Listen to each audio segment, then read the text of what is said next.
Recently, the Pune Porsche accident and the subsequent essay punishment raised eyebrows about the Indian legal system. Today, we turn our attention to another critical issue, the failure to extradite financial fugitives like Vijay Mallya, Modi, and Niravmodi. Hello, Namaskar. Welcome to MindSyncs Weekly Wednesday podcast, your compliance cult, where we dive deep into the world of compliance. As Wednesday arrives, so do we, with deep insights, engaging discussion, and a fresh perspective about compliance and law. Despite an India-UK extradition treaty that comes into force in 1933, the UK is currently harboring high-profile Indian accused of significant financial fraud. This has been a long-standing issue, and today we explore why extraditing these individuals has proven so difficult. Let's begin with some background. The India-UK extradition treaty is designed to facilitate the return of individuals who have committed crimes in one country but fled to the another. However, one major hurdle in that the offences committed in India must also be crimes in the UK. Additionally, the European Convention on Human Rights prohibits extradition to jurisdictions where the prisoner might face degrading conditions or torture. Let's look at the high-profile cases. Lalit Modi, the mastermind behind the Indian Premier League scam; Vijay Mallya, the liquor baron and the defaulter of over 8,000 crore; and Niravmodi, who allegedly defrauded Punjab National Bank of 14,000 crore. All these have evaded extradition from the UK to India. So what's the problem with getting them back? One significant barrier is providing these individuals. One significant barrier is proving that these individuals would face fair treatment and human conditions if returned.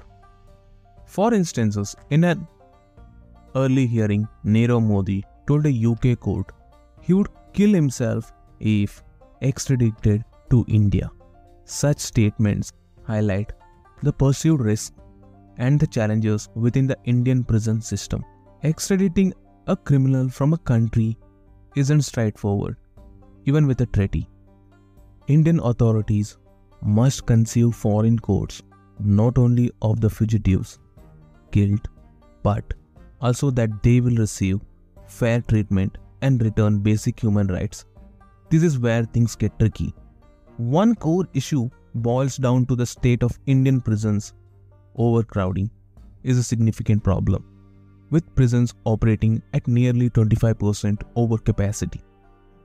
The primary culprits are under trails, who make up 3/4 of the prison population. With prison capacities increasing only marginally, the strain on the system remains severe.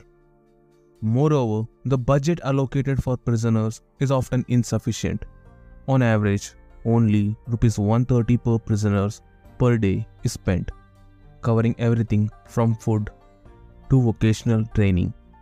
This is far below what's needed to meet basic nutritional needs, let alone other essentials. Insufficient medical staff further exacerbates the problem, with only half of the allotted medical staff positions filled. The health of inmates in overcrowded prisons is a serious concern. This lack of resources and support creates a grim picture for anyone facing extradition. So, what's the solution? Major prison reforms are necessary.